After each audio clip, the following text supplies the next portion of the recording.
Types of gloves that we use. What are the types of gloves? Latex and Nitrile. nitrile. Latex is more natural products, and nitrile is a chemical, it's a synthetic material. We use those to protect our hand. For some chemical, it may be not enough. We have to wear another layer of gloves. You have to wear what do you call it? The chemical gloves. Those are thicker gloves which we wear. We don't throw them away. They are used by a certain times and before they are replaced. We might have to wear an apron, right? So when we are working on a hood, we reduce the chances of our gown to get contaminated. Apron may be replaced easily then. So before we handle a chemical, what do we need to know? MSDS, right? And that will tell us about PPE, right? That will tell us about, very importantly, what do we do in case of a spill? Some of the chemicals, we just don't attempt to clean it. We just clean the place, right? In some other cases, we may be able to use some neutralizing agent. For some chemicals, we may just wipe it and that's enough. Right? For everything is dictated or defined in MSDS. Right? So gowning is two-way. One is to reduce the dust particles, oil, whatever we can contribute to the cleaning. The other side, it's the requirement of PPE, personal protective equipment. Make sense? So it's to your advantage to follow these rules. Right? So shortcuts are not allowed because those chemicals are, some of them are really bad. For example, BHF, which is a very common etching agent for, what do we use BHF for? Silicon dioxide, right? It's a very common etchant for silicon dioxide. We use it a lot because every step before every step we oxidize the deposit in the BHF is hydrofluoric acid. If it gets on the skin, we don't feel it. We feel when fluoride gets to the bone and reacts with calcium. It's very painful. That's one of my instructors used to say, excruciating pain is caused by BHF. So we have to be very careful with these things. And there's certain things that need to be done for different chemicals, not just in spill. If we get exposed on skin, maybe we breathe it, maybe we I don't know, inhale it, or we get it in our mouth or get in our eyes. So there are certain things that need to be done. In case of BHF, what is the first thing that we do? Wash, I guess. I'm worried about you guys. If you are still guessing before you go to clean room, what needs to be done? In the MSDS. There's no guesses. We don't do guesses then. This is not good. Next week you guys are going into the clean room, right? If you get BHF on your skin, what do we do? It's not a guessing game.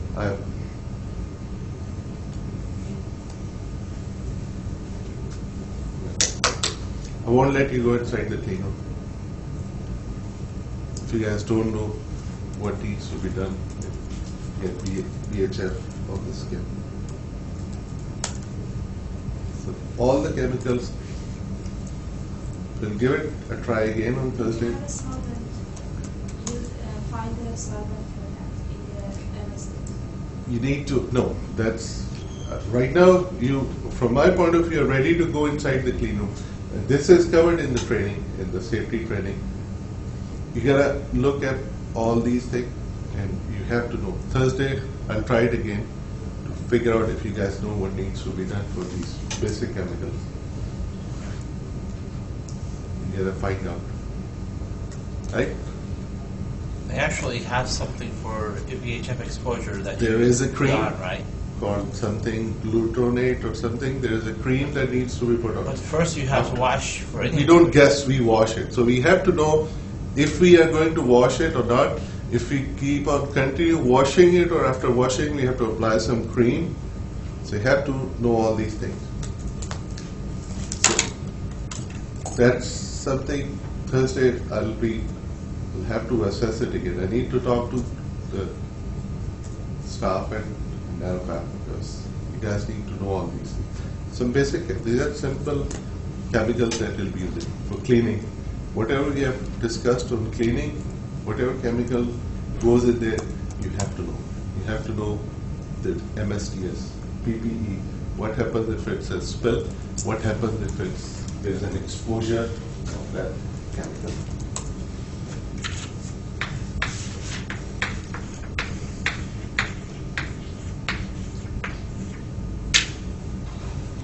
Right? You know all the chemicals that we use for cleaning. At least those you have to know to get started. So we have done some modifications in those simple RCA methods. One is called diluted standard clean one. So we dilute it a lot. We add lots of water in this. It improves the roughness. We don't want surface to roughen up, so that reduces the roughness effect. And we use less amount of chemicals. So if you have NH4OH, you gotta know what do you do for ammonium oxide, ammonium hydroxide, right? It's ammonium hydroxide. You have to know what do we do, how do we deal with hydrogen peroxide, all those things. There are some sort of chemicals that can accumulate on the surface of silicon. We call them surfactants. They sort of have affinity to accumulate on the surface, but they are not good. We might want them during the cleaning process, but after that we have to react them and remove them. So after every cleaning step we do, of course we need to inspect it, and if we have to remove the whole oxide, we do VHF it. If it is, we want to retain oxide, we just do an HF dip, just to get rid of this very thin layer of oxide from the top. And we seldom use HF, concentrated HF, we always use PHF, right? So that creates a very, very clean silicon surface, right? Where we get rid of all the silicon dioxide at the end. And what's the low load of H2O2? What is what? The first one, low aluminum hydrogen peroxide. Yeah, so whatever chemicals we use, they have to be highly pure. No other chemicals should be there. So aluminum is dissolved in those to make them stable. So, but what we have to use has to be very pure. Also, it's a common impurity in hydrogen peroxide. So why do you want to have them pure? We don't want other residue to accumulate on the surface of the wafer. Okay, the last line is important. Resultant silicon is stable against oxide load for 30 minutes. What does that mean? Silicon reacts with oxygen even at ambient conditions. What are ambient conditions? Room temperature, right? Normal humidity. And that results into the formation of a very thin silicon dioxide, okay, which is 20 to 50 angstroms, right, depending on humidity and how is the temperature. It may be 25, maybe 35. We don't want that, especially when we are doing oxidation. And we'll see why. I want to touch on all of these basic processes today as well. What happens during oxidation? When I say oxidation, it's always growth of oxide. When we say growth, what is happening to silicon at the surface? It's getting consumed, right? Now think about it. If I have, what are the requirements for oxidation to occur? Oxygen has to get to a silicon atom, right? But when there is a silicon dioxide layer there, now oxygen has to diffuse through the silicon dioxide layer first, get to the interface, and then react with silicon, right? If I have a wafer with native oxide, it's very thin, but it's still there, 20-25 angstrom, and I have silicon wafer which doesn't have any native oxide. Which one will start oxidizing first? The one with thin layer, the one that doesn't have any layer, right?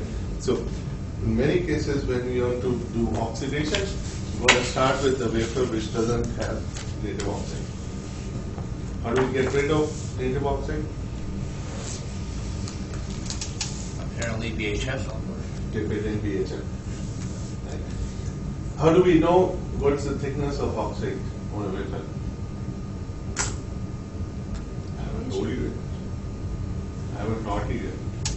But simple, a very simple way is silicon is glassy, silver. If it has a color to it, there's an oxide. Right? Because that thin oxide film is resulting into light which is not reflecting completely. There's internal refraction going down. We'll look at what happens. But the color of silicon wafer tells us there is something on top of that. I said something on top of that because it can be a nitride oxide. But generally there is nothing else, and if it shows a color, it means there is an oxide there. So when we get a wafer from the box, it's going to have an oxide layer? Normally it doesn't, but it has native oxide always, right? Because after doing that BHF dip or last HF dip, we have about 30 minutes before there is a monolayer of oxide that grows, right? When I say monolayer, means there will be some oxidation which start right away, but it's not forming a film completely. Can we see this happen? Like, Native oxide is too thin. okay, so we'll never see any. It's 25 angstrom. There's no direct way of looking at that thin of oxide. But of course, if it is more than that, it hundreds of angstrom, we start seeing the colors. So ellipsometry or any of those tools won't show us Depends that. with the minimum sensitivity of those equipment. If they can discriminate, their error is above 20 angstrom, they won't be able to give you measurement of 20 angstrom to start. I see. Right? So it depends on their sensitivity. Now, again, some common sense. I have two beakers here. They have same wafer. One has, suppose they have same volume of cleaning liquid. Which one is better to use? I have a bigger beaker, a smaller beaker, right? They both are bigger than my wafer, which is lying on the floor. They have same amount Smaller? of liquid in there. Which one is better to do? Say smaller. Smaller beaker. The bigger beaker. The bigger beaker. Why is that? Why is smaller and why bigger? Smaller because you have less surface area in your chemicals, so you're not going to get stuff from the air in it, and you can have a higher. Right. So given we haven't isolated the cover completely, yes, that makes sense. We'll have more interface with the ambient. Okay. What if we have them covered, same exactly airtight, so to speak, shouldn't be doing airtight to them because it's always reaction and the gases coming out and they need to be released. But suppose it's clean room and they're clean, so which one should we use? Actually, I suppose the larger one has more room for you to manipulate it. In manipulation, where would you want to use the bigger beaker? Because it's easier to put in and put out the vapor. Less Right, chances so- of a spill occurring. It's less chance of spilling it. And now if you think about the volume, if the smaller beaker takes in less volume and I can use more volume in the bigger beaker, which one should I use? So now volume of cleaning solution is less in smaller beaker and more in bigger beaker. What do we use? Have to use your judgment. There's no straight answer for that. So if I have a 4-inch wafer and I'm putting it in a beaker and the cleaning solution is hardly maybe half a centimeter above that, it's going to react and lose its sort of what you call potency maybe in a couple of minutes. It's going to react, say, piranha solution, and soon it will lose its vitality, its reactivity to clean the surface. I may want to use a lot more amount to do that too. So the reaction can continue for about 10 minutes. Sometimes they use heat hot plate as well to keep the solution hot so the reaction continues. Right? So have to use plenty of reactants so the reaction continues for quite a while. This may be straightforward, easy when we are doing maybe SC1 where we don't have any of those chemicals which have fairly low vapor pressure, right? What is vapor pressure? The pressure that you measure on a liquid at a given temperature. So they evaporate, right? Yes. So not pressure, evaporating temperature. So they vaporize at room temperature, some of them. So if I use alcohol or acetone, they would vaporize very fast. So we have to, if we want to leave it for 10 minutes, we have to put plenty of acetone so it doesn't dry up during those 10 minutes that you want to leave it. So that depends on what we are doing there. It may not be such a whole 4-inch wafer, it may be a small piece which is a centimeter by centimeter. I may be fine with a smaller beaker for that matter, right? And lesser amount of liquid. It depends on. So remember this HF last. HF last. When we prepare our wafers for oxidation, and we have all that gown on us and protective equipment and very restricted visibility and all that, we sometimes get confused. Should I do PHF first and then piranha and then do oxidation, or should I do piranha first and then PHF and HF last? Always before your last process should be HF. And of course, once you do HF dip, what do we do after that? De-iris. You put wafer in HF, PHF. What do we do once we take it out? Rinse it. Right? Put it in DI water. We rinse right away. Put it in a pool of water, and then we put it in running water. Right? Pool of water to stop the reaction immediately all over the wafer. Because when you are rinsing it, you have a tap, and it has a stream which falls at some parts more vigorously than others. So first thing is to take it out and put it into a pool of DI water. It can be another beaker full with DI water, right?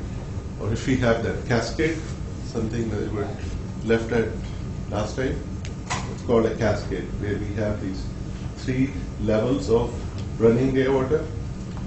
The DI water is being filled up at the top cascade, which overflows to the next one, overflows to the next one. So I would take my wafer out of PHF and dip it into the topmost cascade, and then the lower, and then the lower. Right? Right? Right? No. Lower. Somebody says no, somebody says yes, still you guys are not with me. Who said yes? Somebody said yes for sure. I know that. So we put it into the lowest cascade, and then we put it into the middle one, and then we put it in the top one. So we have that water which is flowing. So the lowest one is contaminated and it's flowing out, and the one above it is not yet seeing BHF. Above that, if I start with the top one, then all of them will see BHF, so it loses the idea of cleaning it. So BHF last, and of course BHF leads the washing of BHF as well. That. Right? And we use ozonated water as well, which is we inject it into water. What it does is it's a very reactive species of oxygen. It reacts with resist, right? Most of the resists that we use are organic. So the basic reaction is carbon dioxide formation. So most reactions, that whatever we do with photoresist is basically oxygen reaction, which get rid of all photoresist. Same is the case for de-scum. You guys remember about de-scum? What was de-scum? De-scum process. Oh, de-scumming. They're taking the residue off using ozone? Ozone. Not ozone. We do the oxygen clean in a chamber is called de-scum. You should expect these kind of questions in exams. De-scum is done in all plasma-related processes. And it's oxygen based, and it's done to do what? All plasma. To clean the chamber, right?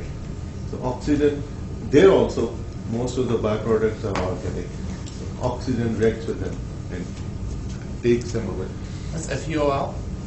Front end of line. And there is difference between front end of line and back end of line processes, right? Why is there difference there?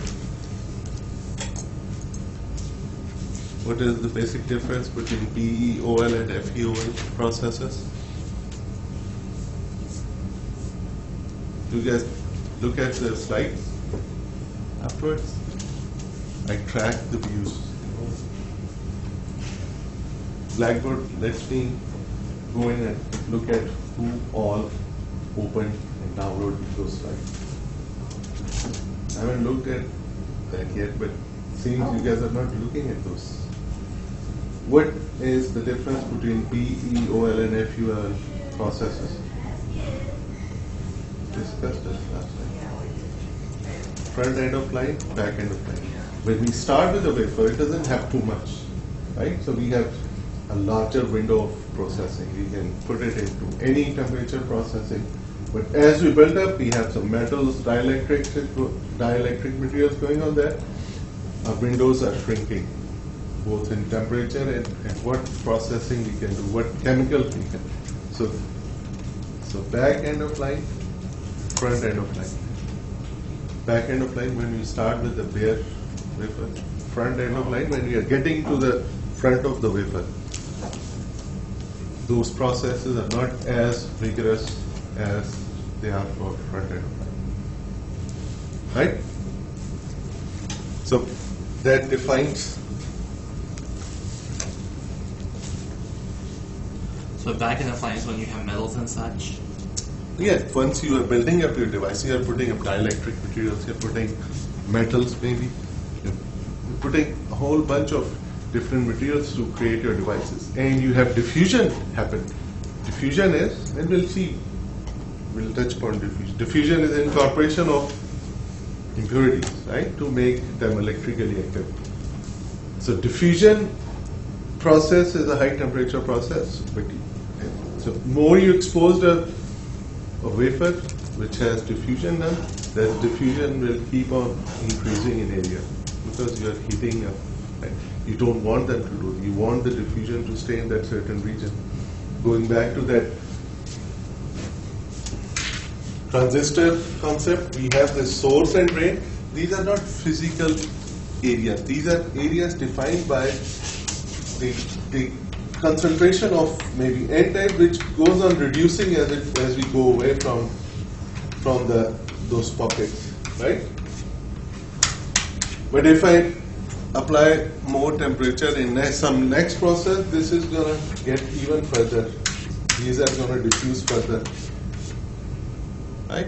So your those areas of confined implantation or impurities will not be as confined as you want them to be. So as we go to the front end of line, we are just getting restricted in what processing we can do. And I'm saying we are restricted in what processes we can do, not necessarily just the cleaning. Cleaning is one of the processes. All processes are different for BUL and FUL, right? Look at them later on. So from cleaning point of view, it's also something where we are restricted in how much aggressive reactions we can do on the substrate. Hydrofluoric acid and hydrochloric acid. It's again used as an oxide etch, diluted HF, and ozonated water, which oxidizes everything. Organics, metals, particles. Any questions on cleaning? You guys have to read up on the lab safety, the whole package that was given to you by Nadia. Right? No, it's available on, yes. All of you are certified to work in clean room, right? Have to brush up on those things, what were taught to you in that safety training. Do we have the first lab available, or will we We'll have get it, hopefully we'll get you guys today, so you just So can you can read read up it what to beforehand. expect. Right? So let's start with some overview of the processes. Photolithography, we have done this many times. We lay out a design, we have physical representation of device which we transfer onto a plate which is transparent. Now it has some parts which are opaque, right? So the plate have that translation of these device physical ideas into that opaque regions, and masks are multiples. There are many masks which come together, and they are aligned with, they have these certain features in them which are not used in devices, but they are used just to align them, to align one layer of mask with the other one. But we put them on corners for obvious reasons, right?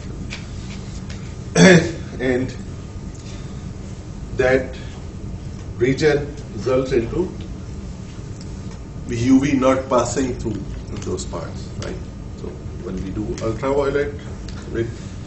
So remember that we are talking about UV, we are talking about photolithography, or it's called optical lithography.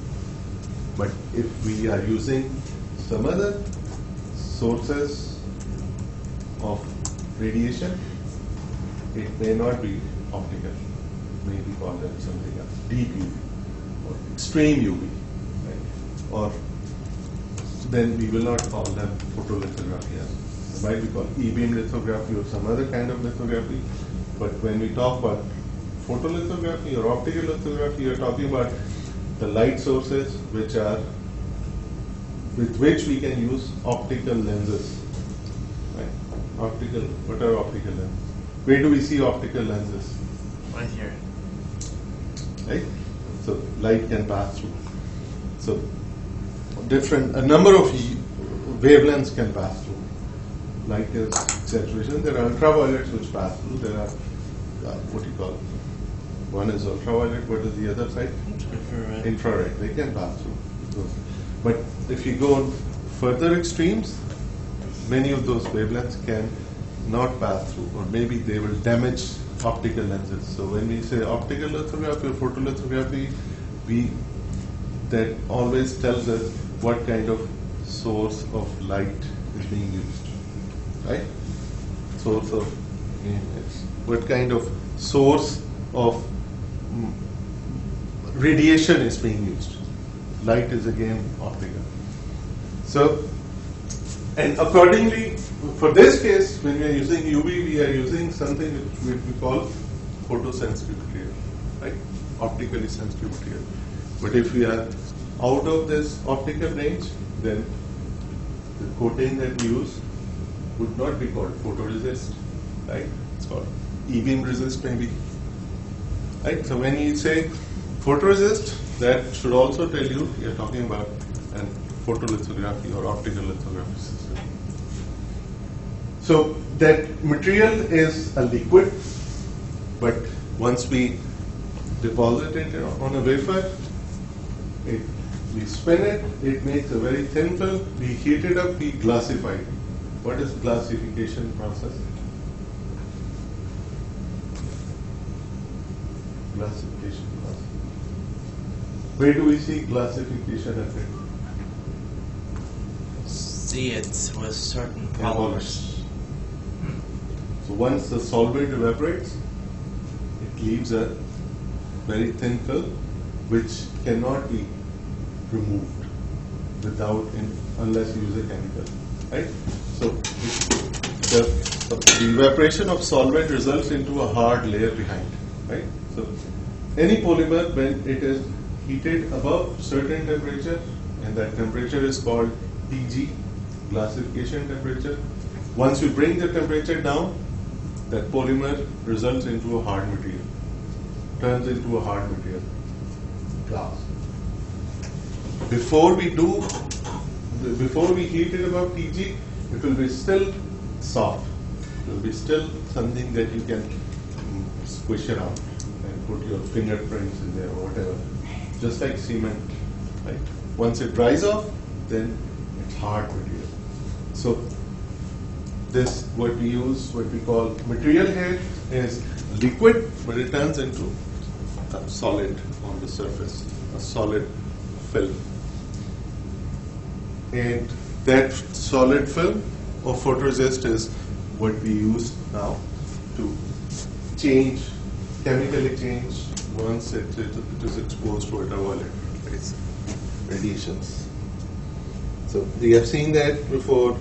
You have positive resist, then you have a mask, and maybe you have the order right here, and we expose it with UV. That first changes the properties of this chemical here wherever the UV is exposed, right? And then it results into what we can do is development of that resist, which removes only that part but leaves the other parts. And that is what we can use to transfer that design from photoresist into hard silicon dioxide. And then we can do whatever we want to do after that. So looking at this guy and going back to my transistor. Now if I want to just do this implantation of N-type material here, N-type impurity, I can use this window to do that. Right? I can introduce impurity atoms here through this opening, and this will increase in a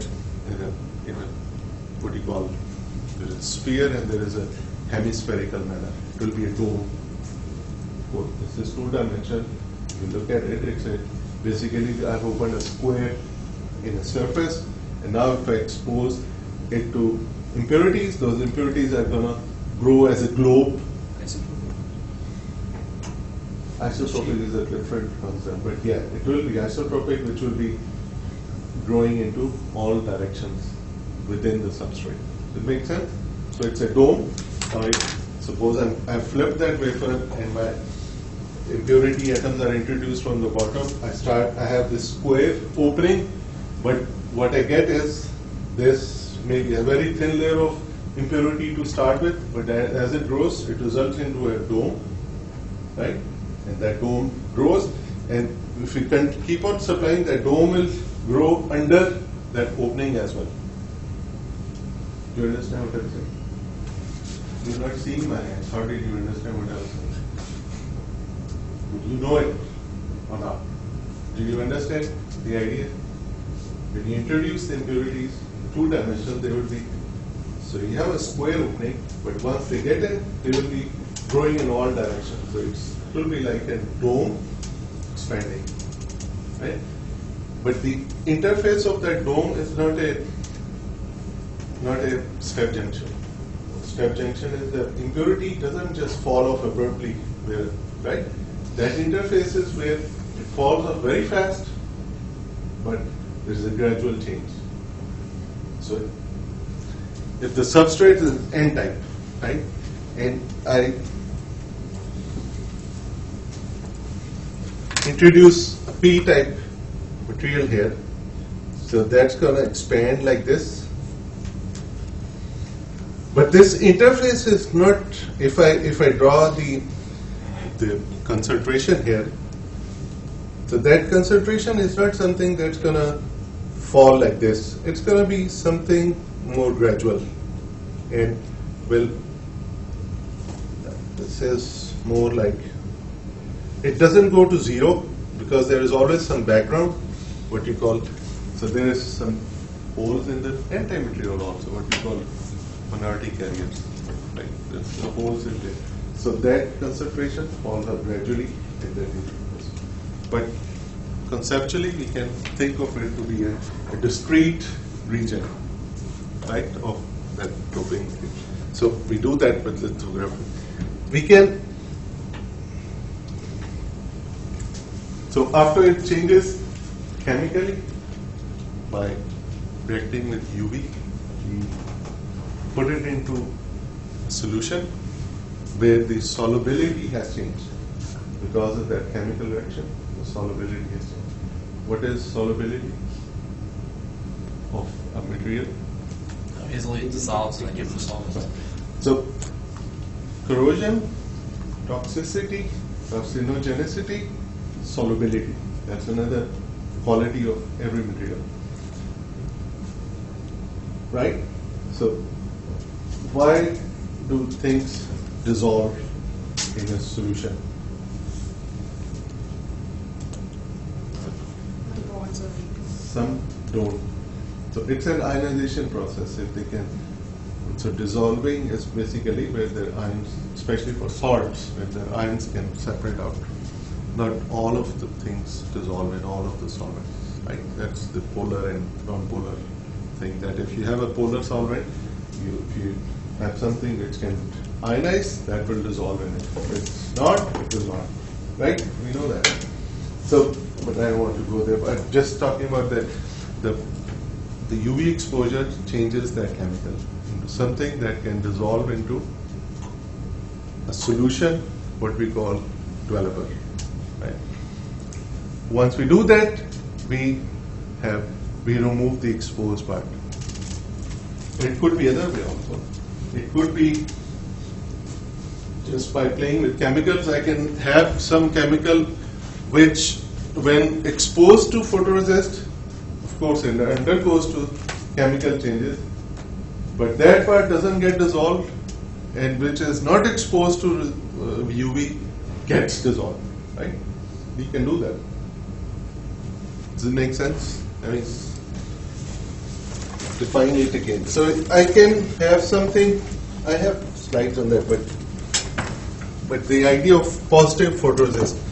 I have this region which was exposed to UV, right? In photoresist, and that once I dissolve, once I put it in a developer, that region goes away. It could have been that the region which is exposed stays and everything else goes away. Everything else gets dissolved, right? In that case, we will call it negative photoresist. So there's this notion of positive and negative. How do I remember? I remember positive is whatever gets exposed gets cleaned up. I call it positive. Positive attitude. You get exposed, you get cleaned up. Positive attitude. Positive resist. You get clean, you get exposed, and now you become stubborn. Negative resist. Make sense? That's how I remembered it a few years ago. Positive resist gets exposed, walks out, positive attitude. Gets exposed and gets stubbornly stays there, everything gets washed away, it's negative resist. It can be, okay, so this is about resist only. Now, mask is also something what we call positive mask and negative mask.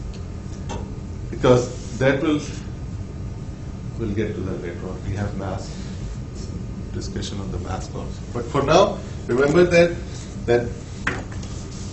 it's, now again, the type of resist that is going to be used in the fab now has to be known by the designers of the circuit. Because now they will know what kind of resist is being used, so they will put their those physical representation accordingly, right? So now they will know what part needs to be opened up for maybe doping, or what part maybe not. This will sink in more as we get ahead. So, but anyway, unless I tell you it's a negative resist, we'll be always talking about positive resist, right? Fair enough?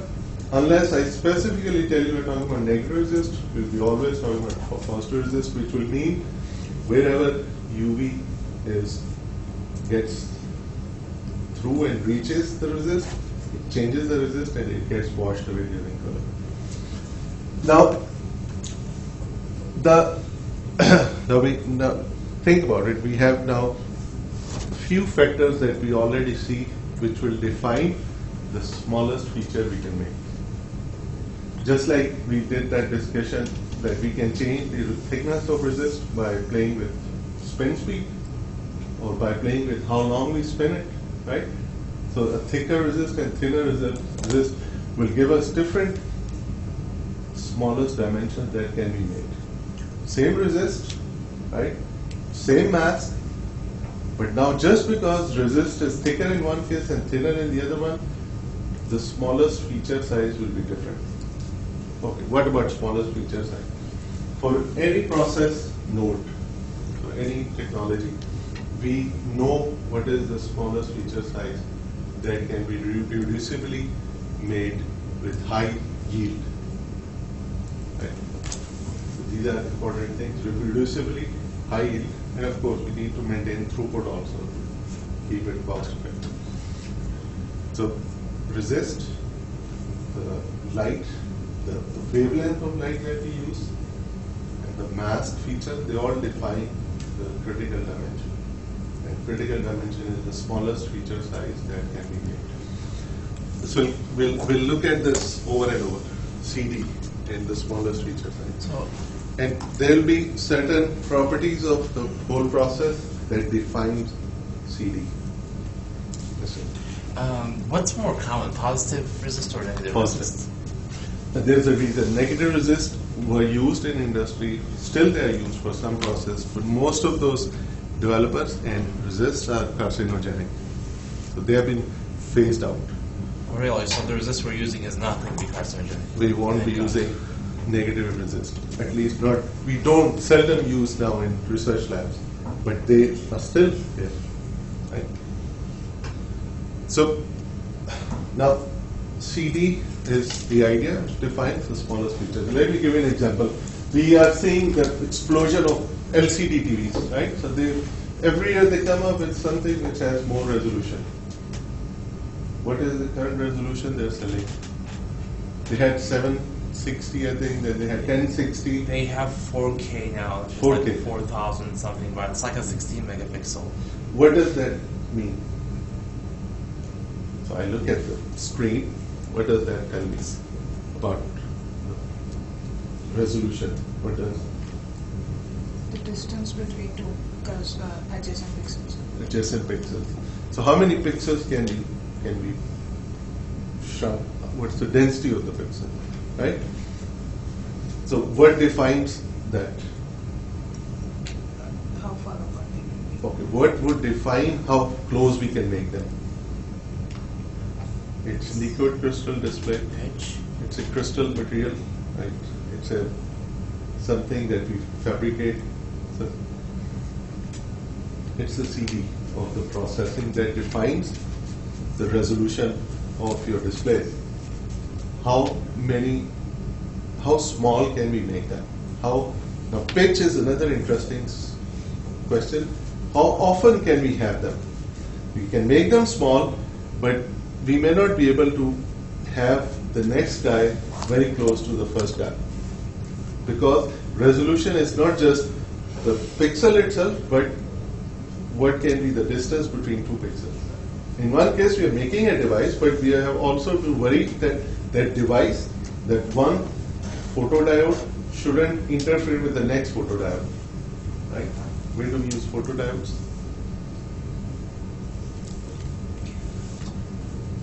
Where do you use photodiodes? I mean LEDs or Photodiodes. Camera. Those are light Sensors. emitting diodes. What are photodiodes? those are the sensors, the So, phototransistors. which can look at the light coming into and give it some output. And LEDs are which we can pump in some energy and they can emit light, right? So now they have LED TV. What does LED TV? What is the resolution of LED TV? How small can we make that device on a substrate? All function of CD. Right? So the process node defines how small devices can be made, and that ultimately results into the density of devices that we make on a substrate. Not just how many can we make reliably, how close we can make them to each other, which is pitch, how often we can repeat them. And if you want to really push them down, we use electron or X-rays because they have wavelength of X-rays. Is it above? Is it there? Do they have big wavelength or do they have small wavelength? Small wavelength. So you're pushing to small wavelengths, and we'll see why. If I use X-rays, do I call it optical lithography? What is can optics change properties of X-rays? Not easily.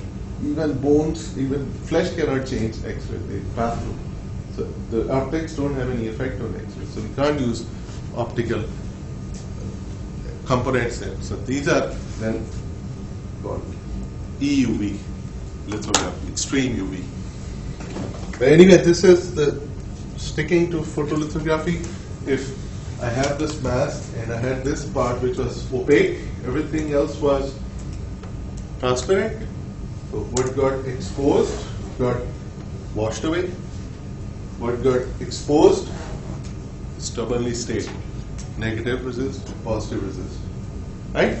Should now I can using positive photoresist I can still get negative results. If I have my mask designed in a way where I keep this transparent and I have everything else opaque, and I use positive resist, I'm going to get this result, which I would have gotten with negative resist. In that case, I call my mask as negative mask. Does that make sense? Confusing, but have to think it. First, if you know about resist, the one which stays, the one which doesn't stay, and that should tell you that about the mask itself. Now, think about it. If I use negative mask here, what is it better or is it bad? Would it be advantageous or would it not be advantageous? Look at the region that is opaque in this case and consider a region which may be opaque in this case. Which one do I want to use? Depends on which way you want your slope. Slope? Or, doesn't that resist have some sort of a slope? But we never talked about that. Then tell me something common sense. Which I want to use here? Do I want to use something which has much more area which is opaque for me? Or do I want to use a mask which has much more area that is transparent for me? I want to look what's below, right? Especially if I have multiple masks, I want to look through mask and look what is already there on the wafer, right?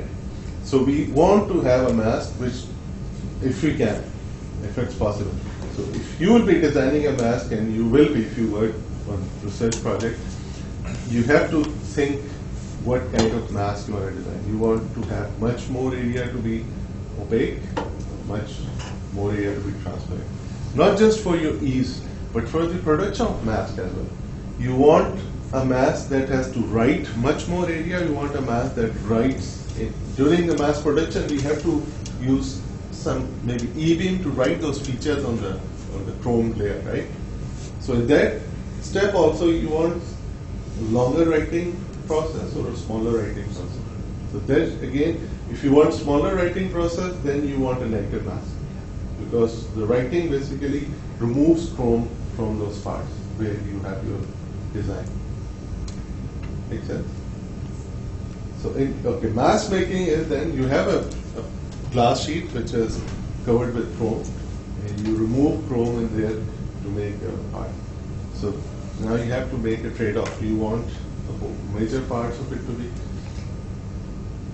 Again, another question would be what kind of technology are you using? If that mask is being written with E-beam, yes, it's going to take very long if you have larger area that needs to be transparent. If you are making a mask, again with something like photolithography, doesn't matter. You just have to expose it and etch it into some solution.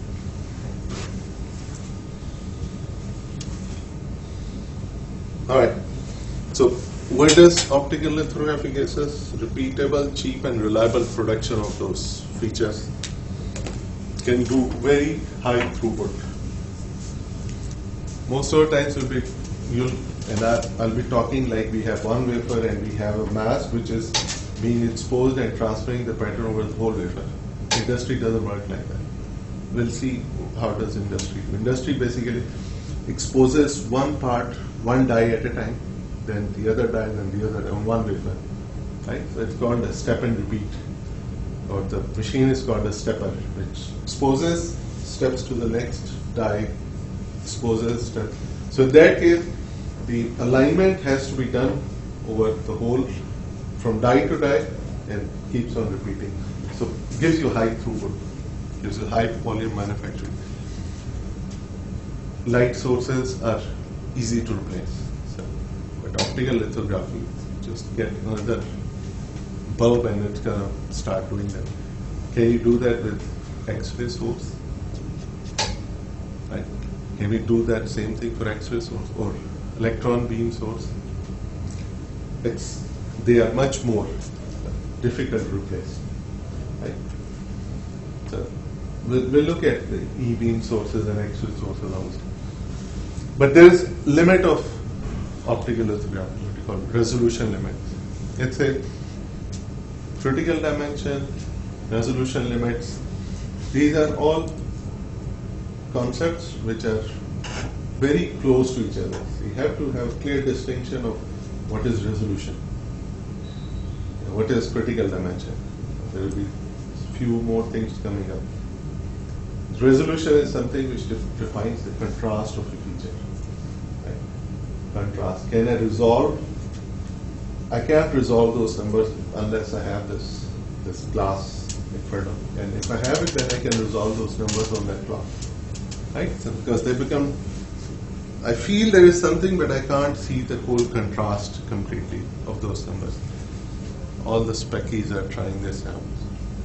So, and then there are some next generation lithography techniques where we are pushing down on the wavelengths and then using E-beam to directly write those features. So resolution is that size that can be resolved within tolerance. Now, for us, resolution is if we can see the contrast in numbers, but for optical lithography, it's when we make a feature, can we resolve the feature from the rest of the photoresist? So if I expose the light, and I can have something which gives me like this. So this feature, what I wanted was this feature, but I cannot reproducibly get this feature. Or maybe the other way, where I want this feature, but what I'm getting at the top is, so in both ways, this guy is making the resolution difficult. So what I want is not what I get. And there are many things that go into that. Rayleigh criterion, depth of focus, pitch limit. Rayleigh criterion is a simple group of equations which explain the behavior of light once it goes through a slit, right? And we'll see what are those equations that govern that behavior. Depth of focus is, how do you define depth of focus?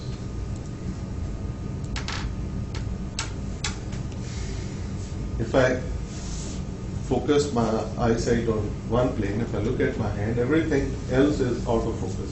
So I can't resolve you guys. You guys are out of focus for me. We see that in some pictures where the object is in focus and everything else is out of focus. But if I have higher depth of focus for my lens, I can have everything in focus. That's the concept of depth of focus. The depth of focusing the light rays in Z direction within tolerable limit. Why is that important? It will come up when we look at lithography, but for now, just remember that depth of focus is the allowable focusing of light within certain length in Z direction, in height. And why we're concerned about that, we might have a wafer which has different heights, because we have already maybe made 3 layers of devices, now we are at 4 layer, and we have certain topography of the surface. So when we do lithography, I want that pattern to get transferred over the whole wafer in exactly the same way. But if some part is below, my light will not be in focus at that level, or if it is above, which we know by photography happen. Pitch limit, again, how quickly, how close we can make them again. And we'll see why these are important. And there are light sources which use UV, deep UV, and extreme UV, depending on wavelengths. And why their wavelengths is important, we'll look at that. So Rayleigh criterion defines the resolution limit as K1 lambda over Nk.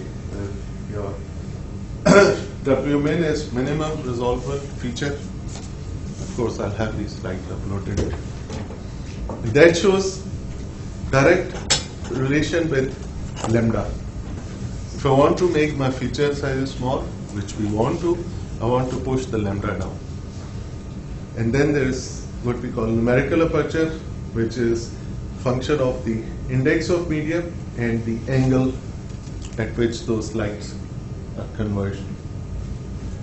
So to bring the resolution limit down, either we push lambda down or we push the numerical aperture up. So we are doing, so industry is doing both, but once you look at what you call depth of focus, that is, if I'm exposing my light from top and light is focusing at this plane, right? And I want to have it focused at different levels. My transfer of energy will not be the same to the photoresist. For photoresist to become chemically different, it has to absorb that light, right? And then undergoes that chemical change. If my light is not focused at the level of photoresist, my energy transfer will not occur, which means the photoresist will not be exposed completely. It may get exposed partially, but when I do my development, it will not get completely removed, which means I will not be able to get to the active parts of the device. Depth of focus is important. Think about it. Do we want higher value of depth of focus or a smaller value of depth of focus? Now, knowing that depth of focus is the tolerable height in Z in which maximum transfer of energy will occur, because light will get focused completely in that region. If it's defocused, think about it. If light is defocused, what does that mean in terms of energy? Scattered. It's scattered. The energy is not getting completely transferred there. It's getting diffused. Right? So I want my image to be in focus, so UV can do what it's supposed to do. Change the photoresist chemical. So looking at this wafer and photoresist and looking at different focal planes, what do we want? We want depth of focus to be a higher number or a smaller number? Higher if you can. Larger. So we can, whatever topography, we have much more room to just focus it at any plane within that limit and expose it. And we can be comfortable that all the different levels have been exposed at the same level. And once I do my development, they all will result into the features that whatever my mask had. But that has a relation with lambda and numerical aperture. Now, we want to push lambda down to reduce minimum feature size, but that also results into smaller depth of focus. Right? You see that? We wanted to increase numerical aperture to reduce minimum feature size, but now if I do that, my depth of focus reduces by square of that. Right? So it's a competing problem there. And K1, K2 are just constants. So say if I have lambda of 248, I have 270 nanometers of minimum feature size, and I can have only 500 nanometer of room to play with height. So my topographical features cannot be more than 500 nanometers away from each other in height. Does it make sense? This is something I want you to be comfortable with, because this is something which we'll see more and more. So, size of pattern at different numerical aperture are defocusing level or depth of focus is going down. Right? So if you push the feature size to smaller size, our depth of focus also goes down, which we have seen by those relations as well. So then for any given numerical aperture, we have to then figure out what is the best trade-off point that we should use. And then is the pitch limit. How often can we repeat? And it's a function of the light parameters. Now think about it. What happens when light enters from one medium to another medium? Glass full of water. What happens to light?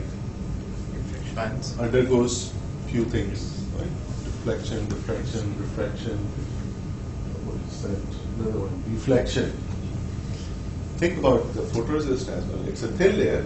It's a glassy material, but it has a different index of reflection from the vacuum or air that is there between the lens and resist. So now once light enters the other medium, it's gonna do all those things. And that will result into a feature which is slightly bigger than what we expected. Right? Because in the middle of the feature there's no problem, but the edge of the feature, the light is having internal reflection. So we can end up something which may be bigger than what we have. Now if I have the next guy close by, which is very close, their waves might interfere with each other. So we might not be able to not only maintain minimum feature size, we might not be able to resolve next feature from one feature.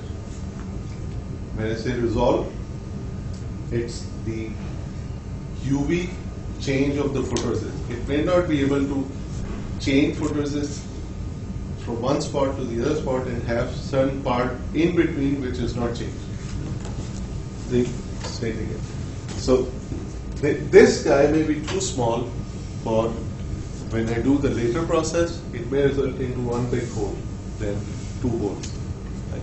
So pitch limit is how often we can repeat them, how closely we can have them. And that's a function again of lambda and numerical aperture.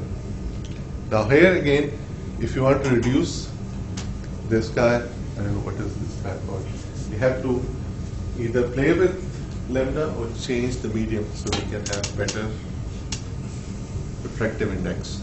And we'll see what is being done to that. So water can, or oil or some other medium can be used for that. Right? So photolithography you guys will do, but what you will be doing is a very standard procedure, but you want to know what all goes into define the technology node for photolithography. It's wavelength, it's the optics, it's the resist properties, it's the wavelength defines pitch limit, and depth of focus and resolution that we. Any question?